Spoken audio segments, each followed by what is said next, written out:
एक महत्वपूर्ण कहावत है कि जब युद्ध प्रारंभ हो जाता है तो जो असली योद्धा होता है वो कभी युद्ध के परिणाम के बारे में युद्ध मैदान में नहीं सोचता है। तो अब हम युद्ध मैदान में आ चुके हैं। मेंस हमारा प्रारंभ हो चुका है। तो इस दौरान हमें बिल्कुल भी ये ख्याल नहीं आ रहा है हमारा पेपर कैसा हो रहा है या फिर क्या परिणाम होगा। अब हमें मेंस की कक्षा में केवल ये देखना है कि जो प्रश्न हमें अगला हल करना है उसका उत्तर क्या होगा, उसका स्ट्रक्चर क्या होगा, कैसे बिंदुवार इसको प्रेजेंट करना है। यानी शॉर्ट गोल्स पर फोकस करिए। अब दूरगामी परिणाम पर आप अगर चिंता करेंगे तो वो आपको एक नेगेटिविटी देगा। तो अभी हम बिना देर किए डिस्कस करते हैं। ये आपके सामने पेपर है। हम सबसे पहले एक डिस्क्लेमर आपको बताना चाहेंगे कि इसमें जो भी चर्चा की जाएगी इसमें इंट्रो और कंक्लूजन नहीं बताया जाएगा। आप इंट्रो कंक्लूजन बॉडी के बेसिस पर लिंक करने का आप समझ सकते हैं उसको। और दूसरी बात, फिगर ग्राफ या फ्लो चार्ट्स का इस्तेमाल नहीं किया गया है। जो बिंदु हम डिस्कस करेंगे उन्हीं को आप इस रूप में भी प्रदर्शित किया जा सकते हैं। और ये एक सैंपल आंसर है। आपने यदि इससे इतर थोड़ा बहुत इतर भी लिखा हुआ है तब भी या फिर भिन्न एग्जाम्पल भी प्रयोग किए हैं तब भी आपके उत्तर सही है। तो इससे कोई ऐसा निराश होने की आवश्यकता नहीं है। अब सबसे पहला प्रश्न हम बात करें, introduce the literary sources for the study of ancient Indian history, यानी कि प्राचीन भारतीय इतिहास के अध्ययन के लिए साहित्यिक स्रोत का परिचय दीजिए। इसमें आप इंट्रोडक्शन लिखेंगे। उसके बाद बिंदुवार अगर हम बात करें तो सबसे पहला लिटरेरी सोर्स आ जाता है रिलीजियस टेक्स्ट, जिसमें वेद, उपनिषद, पुराण और इपिक्स यानी महाकाव्य जैसे महाभारत और Ramayana, historical and secular literature जैसे Arthashastra, Rajatarangini, Harshacharita, Buddhist and Jain literature जिसमें आएगा त्रिपिटक, जैनगम और जातक कथाएं, और फॉरेन अकाउंट्स जैसे मैगजीन्स की इंडिका, ट्रैवल अकाउंट्स ह्वेनसांग और फायान के। इनसे लिखने से आपका उत्तर पूर्ण से भी अधिक हो जाएगा, क्योंकि ये शॉर्ट आंसर है, ज्यादा इसमें आपको लिखने की जरूरत नहीं है।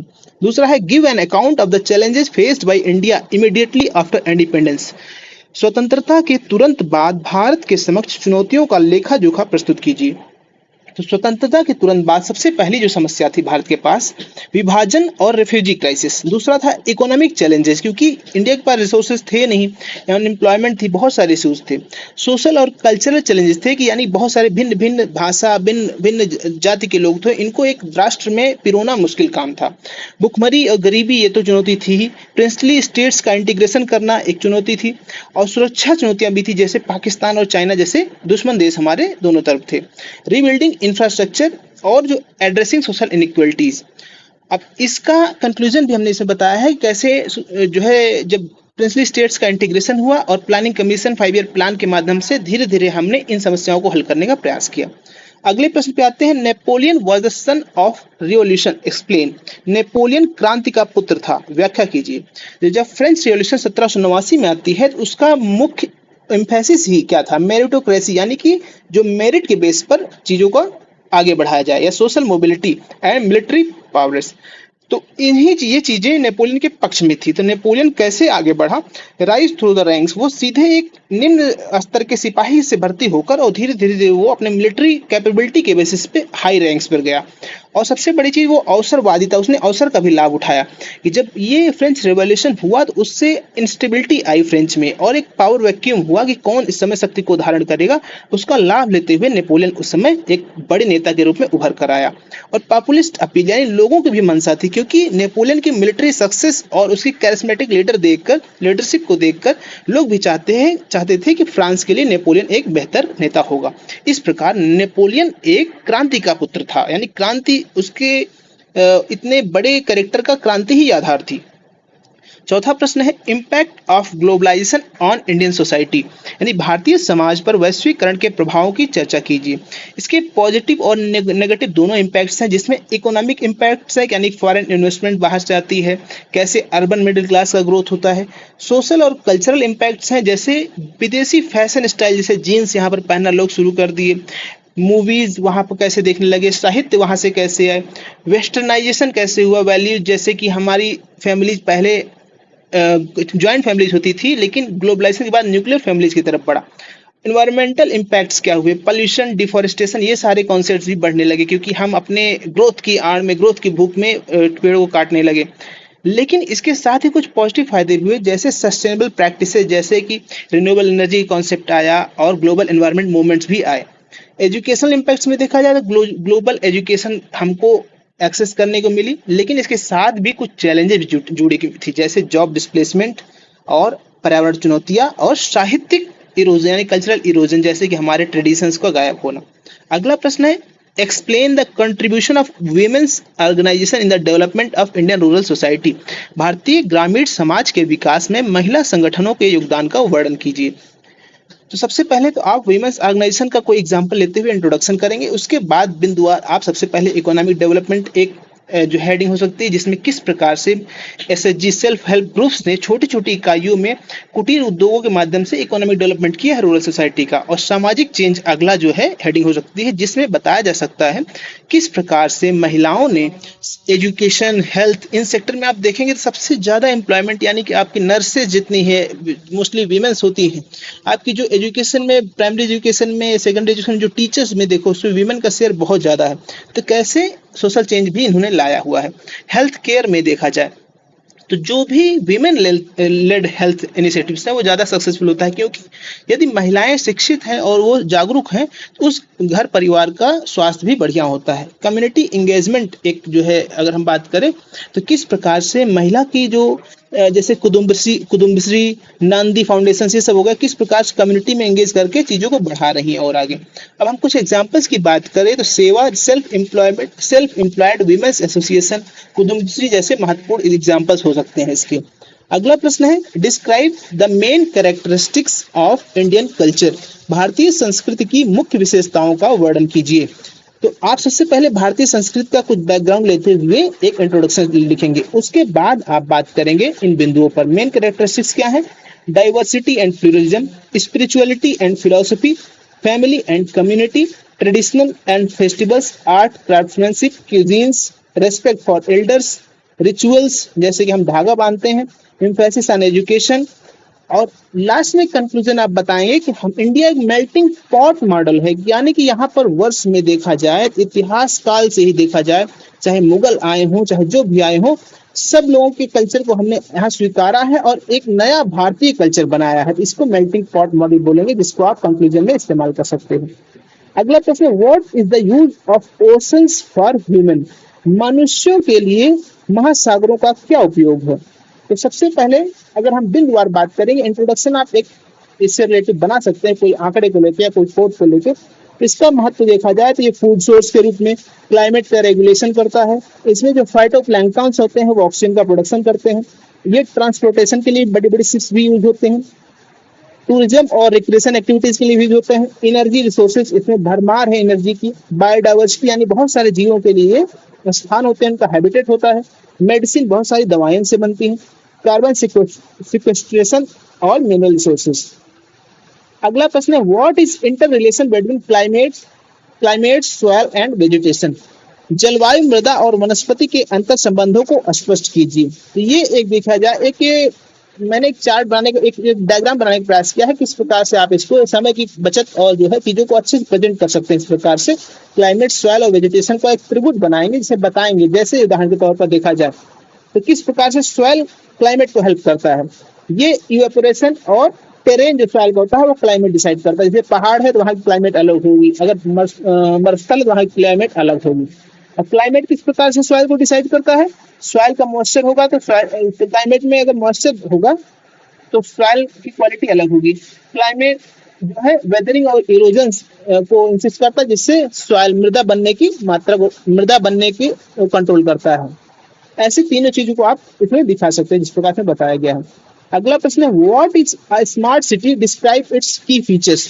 स्मार्ट सिटी क्या है, इसकी प्रमुख विशेषताओं का वर्णन कीजिए। स्मार्ट सिटी वह अर्बन एरिया है जो इंफॉर्मेशन कम्युनिकेशन और टेक्नोलॉजी का इस्तेमाल करते हुए वहां पर रहने वाले व्यक्तियों के जीवन में गुणात्मक रूप से वृद्धि करता है। इसके प्रमुख की फीचर्स बात किया जाए, ये डाटा ड्रिवन और डिसीजन मेकिंग करता है।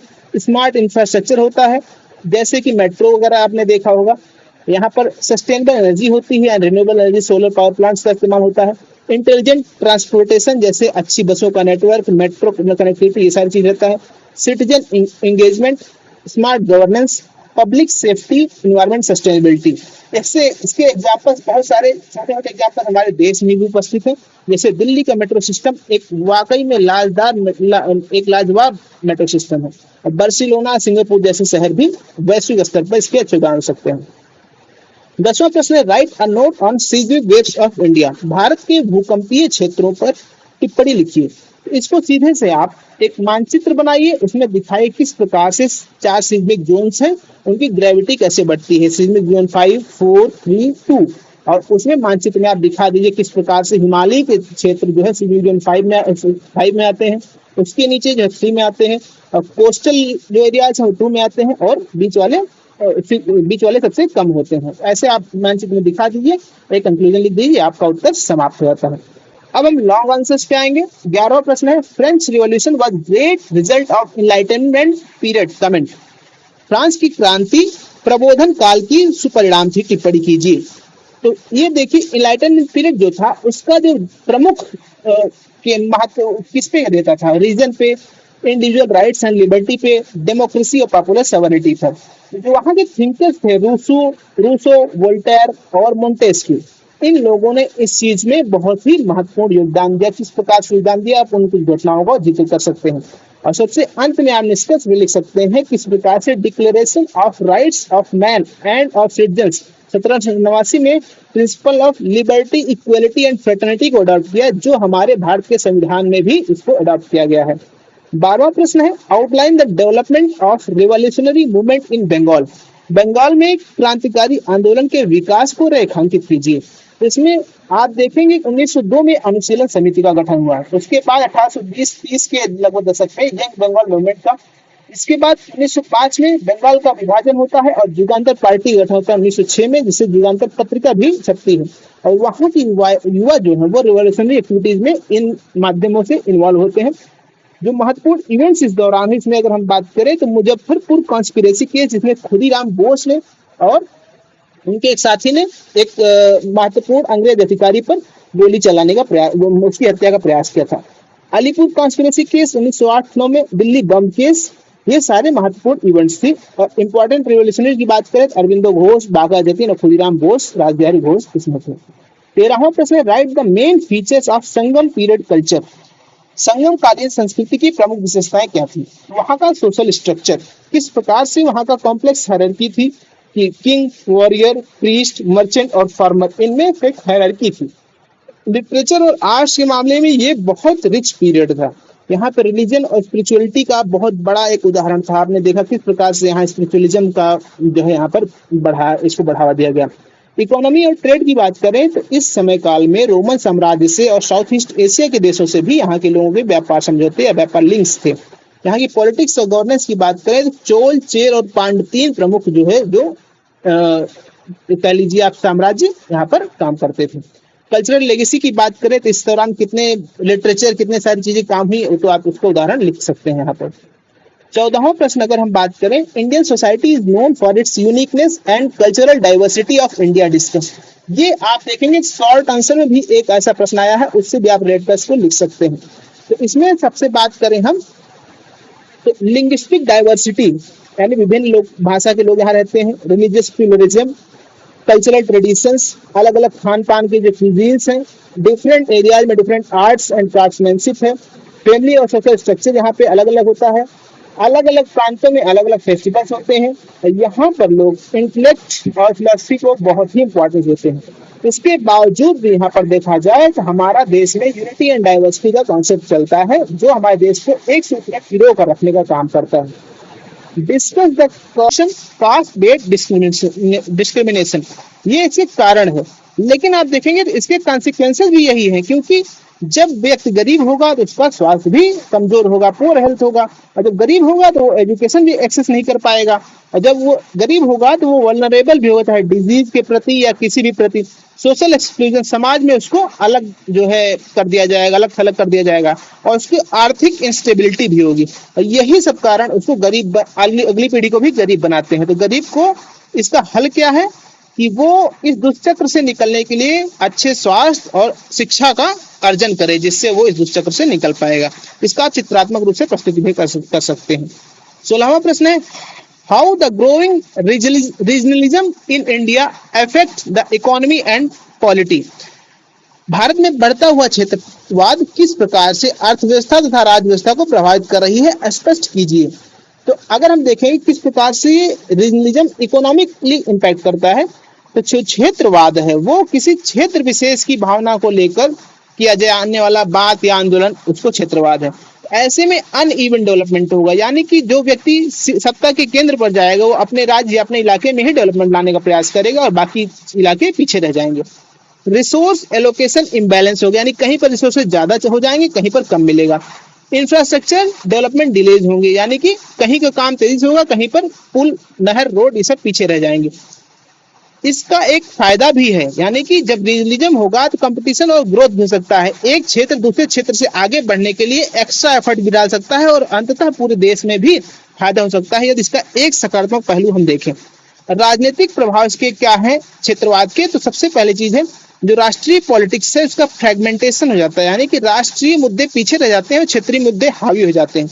पॉलिटिकल इंस्टेबिलिटी होती है कि जो अलग अलग राज्य या अलग अलग इलाके के लोग अलग उद्देश्य से गए हैं, वहां पर कोलिशन गवर्नमेंट्स होती हैं, सब अपने क्षेत्र की बातें करते हैं और राष्ट्रीय मुद्दों पर चर्चा नहीं हो पाती। डिसेंट्रलाइजेशन एंड लोकल गवर्नेंस, ये एक इसका बहुत महत्वपूर्ण फायदा है कि ऐसे में डिसेंट्रलाइजेशन होता है और लोकल गवर्नेंस जो है, जो पंचायती राज संस्थाएं हैं या फिर म्यूनिसिपल कॉर्पोरेशन से, उनको बहुत फायदा होता है रीजनलिज्म से, क्योंकि वो क्षेत्र में उनके शक्ति आती है। और सबसे बड़ा दुष्परिणाम क्या है जो पॉलिटिकल इंपैक्ट इसका? सेशनिस्ट मूवमेंट, यानी कि अलगाववाद की जो क्रांतियां होती हैं, जैसे देखिए आपने इसके उदाहरण है, खालिस्तान इसका उदाहरण है, या छोटे छोटे राज्य हैं जो अलग होने का बोलते हैं, अलग राष्ट्र बनाने को बोलते हैं, तो ये एक राष्ट्र की एकता अखंडता पर भी खतरा उत्पन्न कर सकते हैं। तो ऐसे में आपको एक इससे लिंक करते हुए कंक्लूजन भी लिखना बेहतर होगा। 17वां प्रश्न है, population explosion is a serious challenge to India's holistic development, examine the statement. जनसंख्या विस्फोट भारत के सम्यक विकास में एक गंभीर चुनौती है, कथन की समीक्षा कीजिए। बिल्कुल, सबसे पहले आप डिफाइन करेंगे पॉपुलेशन एक्सप्लोजन है क्या, कि sudden increase in population beyond the carrying capacity of the country और अ नेशन, ये पॉपुलेशन एक्सप्लोजन होता है। किस प्रकार से एक चुनौती प्रस्तुत करती है? फूड सिक्योरिटी की चुनौती, अनएम्प्लॉयमेंट की चुनौती, हेल्थ केयर, एजुकेशन और एनवायरमेंट डिग्रेडेशन की चुनौती उत्पन्न कर सकती है। लेकिन अगर हम सही से फैमिली प्लानिंग करते हैं और पॉपुलेशन को लिमिट वे में एक्सपेंड करते हैं ताकि हम अवेलेबल पॉपुलेशन को food, employment, health care, education सारी चीज मुहैया करा सके, तो ये पॉपुलेशन हमारे लिए एक वरदान की तरह हो सकती है, जो डेमोग्राफिक डिविडेंड भी जिसको हम कहते हैं। ये एक आपका अच्छा कंक्लूजन हो सकता है। 18वें प्रश्न की बात करें तो प्रश्न है, throw light on concept of smart villages in India and describe its key features. भारत में स्मार्ट ग्राम की अवधारणा पर प्रकाश डालिए तथा स्मार्ट ग्राम की प्रमुख विशेषताओं का वर्णन कीजिए। तो स्मार्ट विलेजेस क्या हैं? स्मार्ट विलेजेस एक ऐसा कॉन्सेप्ट है जिसके अंतर्गत हम रूरल एरियाज को सस्टेनेबल, टेक्नोलॉजिकली एडवांस्ड और इकोनॉमिकली वाइब्रेंट कम्युनिटी में कन्वर्ट करते हैं। अब क्या है, कैसे कन्वर्ट करेंगे, हम इसमें बात करेंगे कि फीचर्स में। सबसे पहले डिजिटल इंफ्रास्ट्रक्चर, जैसे कि आप देखें वाईफाई सुविधा उपलब्ध कराइए, उनको सस्ते डाटा उपलब्ध कराइए, और उसके बाद आप जैसे आधार से लिंक कर जनधन अकाउंट्स उनके सारे लिंक कराइए, ऑनलाइन ट्रांजेक्शन कराइए, ई बैंकिंग कराइए। ये सारी चीजें डिजिटल इंफ्रास्ट्रक्चर हो गया। उसके बाद रिन्यूएबल एनर्जी, जिसमें solar energy, hydro energy, smart agriculture, यानी कि कब बारिश होगी उनको बता दीजिए आप संदेश के थ्रू या किसी ऐप के थ्रू, आपको उन ऐप्स का यहाँ पर एग्जाम्पल लिखना है। Health care and telemedicine, यहाँ पर जो CHC PHC होंगे उनमें अच्छी हेल्थ केयर दिया जाए और जो एडवांस हेल्थ केयर है उसको टेली मेडिसिन के थ्रू मुहैया कराया जाए। एजुकेशन एंड स्किल डेवलपमेंट किया जाए, वाटर मैनेजमेंट के अच्छे तरीके अपनाए जाए, वेस्ट मैनेजमेंट के अच्छे तरीके अपनाए जाए, कम्युनिटी एंगेजमेंट को बढ़ावा दिया जाए और इकोनॉमिक अपॉर्चुनिटी यहाँ पर उपलब्ध कराई जाए। ऐसे में ही हमारे जो विलेजेस हैं वो स्मार्ट विलेज में कन्वर्ट हो सकेंगे। और जैसे इसमें आप कंक्लूजन बता सकते हैं कि जो विलेजेस हैं ये किसी देश के विकास की इकाई होती है, सबसे इकाइयां हैं। अगर हमारी इकाइयां मजबूत रहेगी तो हमारा देश भी मजबूत रहेगा। ये एक अच्छा कंक्लूजन हो सकता है। 19वां प्रश्न है, biodiversity conservation of forest and water bodies in India is essential to maintain ecological balance, elucidate in detail. Bharat में वनों एवं जल स्रोतों के जैविक विविधता का संरक्षण पारिस्थितिक संतुलन बनाए रखने के लिए आवश्यक है, विस्तार से स्पष्ट कीजिए। किस प्रकार से ये फॉरेस्ट का कंजर्वेशन किस लिए इंपॉर्टेंस, सबसे पहले हम ये देखेंगे। जो फॉरेस्ट है वो क्यों महत्वपूर्ण है? ये कार्बन सिक्वेस्ट्रेशन में हेल्प करता है कि जो अनावश्यक कार्बन डाइऑक्साइड है जिससे ग्लोबल वार्मिंग वगैरह हो रही है उसको एब्जॉर्ब करके रखता है। दूसरी बात, हैबिटेट प्रिजर्वेशन, यानी कितने सारे जीवों का घर के रूप में कार्य करता है ये फॉरेस्ट हमारा। तीसरा बिंदु है वाटर साइकिल। फॉरेस्ट ना हो तो आपको क्या लगता है कि जो हमारा जल चक्र है, वाटर साइकिल है, ये नॉर्मली फंक्शन कर सकता है? बिल्कुल नहीं। सॉइल इरोजन प्रिवेंशन, यानी कि ये जो मृदा क्षरण है उसको भी रोकता है। और लाइवलीहुड सपोर्ट, यानी बहुत सारे लोग इस पर निर्भर होते हैं अपने जीवन यापन के लिए, जैसे फल देता है, लकड़ियां देता है, बहुत सारी चीजें फॉरेस्ट से मिलते हैं। अब हम बात करें वाटर बॉडीज क्यों महत्वपूर्ण है, तो ये सबसे पहले देखिए आप, वाटर बॉडी जैसे कि हमारा नदियां हो गई, झीलें हो गई, ये सारी वाटर प्योरिफिकेशन के लिए महत्वपूर्ण है। और हैबिटेट सपोर्ट, बहुत सारे जलीय जीव हैं जो हमारी इकोलॉजी में रहते हैं और उनके लिए घर का काम करते हैं वाटर हमारे। फ्लड कंट्रोल, जो वाटर बॉडीज हैं ये हमारे फ्लड कंट्रोल में बहुत हेल्प करती हैं। और ग्राउंड वाटर रिचार्ज में ये बहुत महत्वपूर्ण भूमिका अपनाती है। रिक्रिएशन एंड टूरिज्म में भी इसका इंपॉर्टेंट रोल है। आप देखोगे किस प्रकार से सी बीचेज या समुद्र के किनारे या फिर कह लो आपकी रिवर फ्रंट्स कितने अच्छे टूरिस्ट स्पॉट्स होते हैं। अगर हम निष्कर्ष की बात करें तो इसमें बहुत सारे चैलेंजेस हैं, लेकिन हम कंजर्वेशन एफर्ट्स लगाकर इन सारी चीज़ों को, फॉरेस्ट और वाटर रिसोर्सेज को कंजर्व करके अपने इकोलॉजी को और बेहतर कर सकते हैं। अब हम बात करेंगे सबसे आखिरी प्रश्न पर, discuss the characteristics, causes and effects of tsunami with examples, यानी कि सुनामी की विशेषताओं, कारणों और एवं प्रभावों का सोदाहरण विवेचन प्रस्तुत कीजिए। सबसे पहले हम सुनामी को डिफाइन करेंगे, सुनामी क्या है और कैसे बनती है। तो सुनामी आप बताएंगे कि समुद्र में आने वाली भीषण तबाही मचाने वाली लहरें हैं, और ये कैसे उत्पन्न होती है इसको आप सचित्र बताएंगे, इसमें चित्र का भी प्रयोग कर सकते हैं। अब मैं इसके कैरेक्टरिस्टिक्स यानी गुणों की बात करूंगा, तो एक लार्ज ओशन वेव्स होती है जिनका अगर आप देखें वेवलेंथ बहुत ज्यादा होती है ओशंस के बीच में, इनकी स्पीड बहुत ज्यादा होती है और इसमें डिस्ट्रक्टिव पावर यानी विनाश की क्षमता असीम होती है। अब इसके कारण क्या होते हैं, क्यों सुनामी आता है? तो यदि कोई समुद्र के में अर्थक्वेक आ गया, लैंडस्लाइड आ गया, या समुद्र में वोल्केनिक इरप्शन हुआ, या कोई मेटेराइट या क्षुद्रग्रह समुद्र में आके गिरा, ऐसे भीषण इम्पैक्ट से समुद्र में एक लहर बनती है जो लहर किनारे आकर सुनामी का रूप ले लेती है और भारी तबाही मचाती है। अब इसका इफेक्ट की बात हम करें तो इफेक्ट इसके बहुआयामी प्रभाव है। सबसे पहली चीज तो जान के नुकसान होता है, लॉस ऑफ लाइफ। इंफ्रास्ट्रक्चर हमारा डैमेज होता है, रोड, घर, बिजली, ये सारी चीजें। Flooding in coastal region, displacement and migration, जो आसपास रहने वाले लोग हैं उनका घर और उनका जीवन यापन सारा तबाह हो जाता है, उनको यहाँ से विस्थापन करने मजबूर हो जाते हैं वो। इसके आर्थिक इम्पैक्ट्स भी हैं, जैसे इंडस्ट्री वहाँ डिस्ट्रॉय हो जाती है, वहाँ पर टूरिज्म बंद हो जाता है, वहाँ के जो इंफ्रास्ट्रक्चर है पूरा नष्ट हो जाता है। और सबसे महत्वपूर्ण, वहाँ पर रहने वाले लोगों के बीच में जो अपने जान माल की क्षति, जो उनके प्रियजन जाते हैं, जो उनकी व्यवसाय चला जाता है, उसका जो साइकोलॉजिकल ट्रॉमा है ये बहुत लंबे समय तक रहता है। तो इसका निष्कर्ष यही है कि हमें वोल्केनिक एरप्शन या फिर जो ऐसी चीजें उत्पन्न होती है उसके लिए हमें मिटिगेशन करना चाहिए, प्रयास करना चाहिए। मिटिगेशन और प्रिपरेशन, यानी कि हम कोस्टल रेगुलेशन जोन्स को अच्छे से फॉलो करें, उसके नज़दीक कोई हम स्ट्रक्चर ना बनाएं, अच्छे अलर्ट सिस्टम्स हों और जल्दी से हम उसको मिटिगेट करने का भी प्रयास करें। तो ये थे हमारा जीएस पेपर 1 का डिस्कशन। उम्मीद करते हैं आपके पेपर अच्छा हुआ होगा और अगले पेपरों के लिए सकारात्मक ऊर्जा के साथ लगे रहिए, फल जरूर अच्छा होगा। बहुत बहुत धन्यवाद आपका।